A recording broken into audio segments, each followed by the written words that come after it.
whenever you use VLSM, but in most cases we are using the VLSM. This is the first step, okay? Analyzing the needs, finding the subnet number, finding the host number, choosing the one size, for example, subnet, or more than one size subnet, for example, VLSM. You know about the detail of these features. After that, we need to design subnets. Let me write here, design subnets, okay? The second step is the designing of the subnet. You know that we should choose the network. I will talk about that. Choose a network.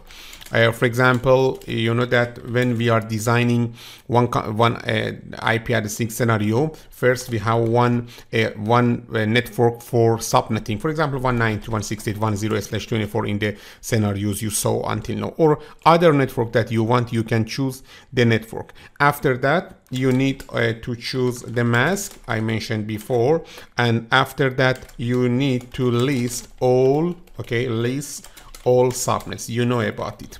In each subnet, okay, you have network address, as you learned in the previous scenarios, and also you have broadcast addresses, and also you will have host addresses. You know that we are using the host addresses for IP address assignment to PCs, and this means that first we need to analyze the needs. After that, we can design the subnets with finding network addresses, broadcast addresses, and after that host addresses. And finally, in the third step, we need to use a plan for implementation. Let me write here, plan implementation. You know that when we are designing the IP addressing, we need to assign that IP address, we need to implement that IP address to the host. For example, we need to implement with the static method or with the DHCP. Don't worry about the detail. DHCP is the abbreviation of the dynamic host configuration, okay, protocol. Let me give you a brief overview about these two methods, about the two methods of IP address assignment or IP address implementation. Look at here. Assume that I want to assign from 192.168.11/24 to the 192. For example, 192.168.100/24 to the computers in my network. Okay, the first method is that I can use this method statically or manually. Okay, this means that first I'm going to computer 1. I will start the computer 1.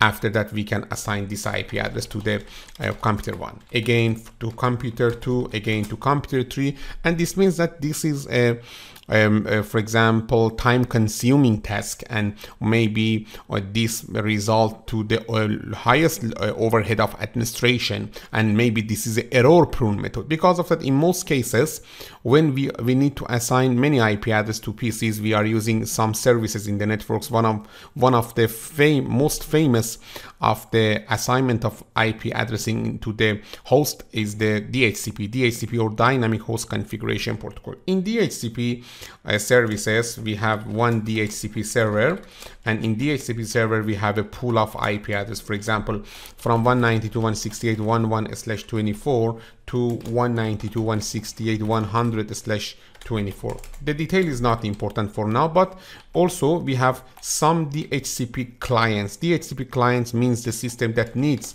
IP addressing. For example, a PC. This is the DHCP client. Okay, after that, with some process that you will learn about that in future, the DHCP can assign the IP address dynamically to the PCs, also the subnet mask, also the address of gateway or some other services. Because of that, with DHCP service, when we have, for example, 100 PCs, you don't need to do anything on the PCs. Only you should configure the DHCP server, and other PCs can be dynamically receive the IP addressing from the DHCP server. This is the dynamic method of the implementation of the IP addresses.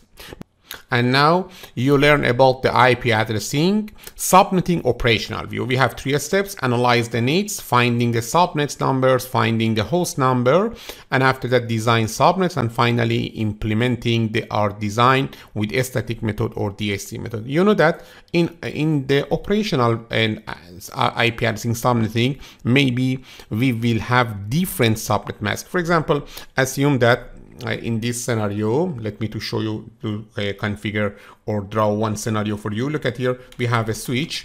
This switch A connected to the router, and then router connected to the switch B, for example. Okay. Also, maybe in some cases you have 2 router. For example, we have a LAN with this LAN is the route switch A connected to the router A, for example, or router 1. Router A, and also we have switch B connected to router B, and here we have one WAN link. You know that this is the WAN link, for example, point-to-point links, and this is the LAN B, okay, and this is the LAN A. This is only one example.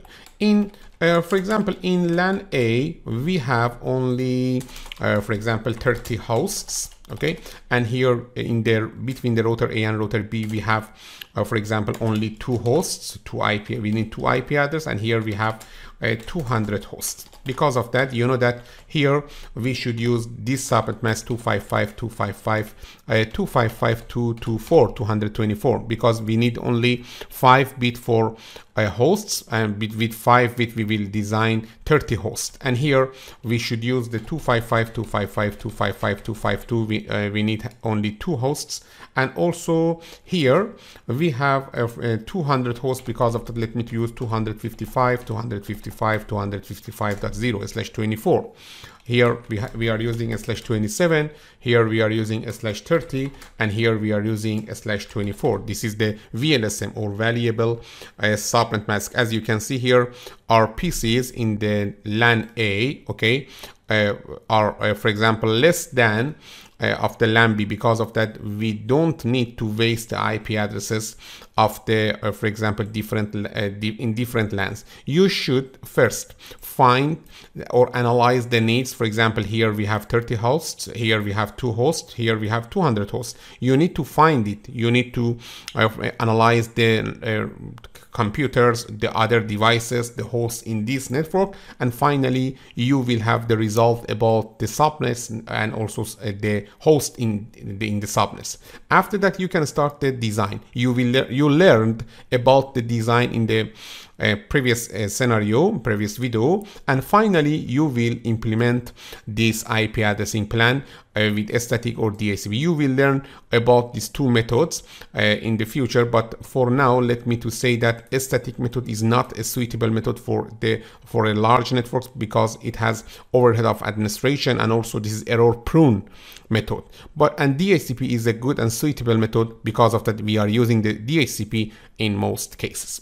And this is the IP addressing subnetting operational view. Until now, we have learned about the IP address, about the IP address subnetting from design view, and also now we learn about the IP addressing from the operational view.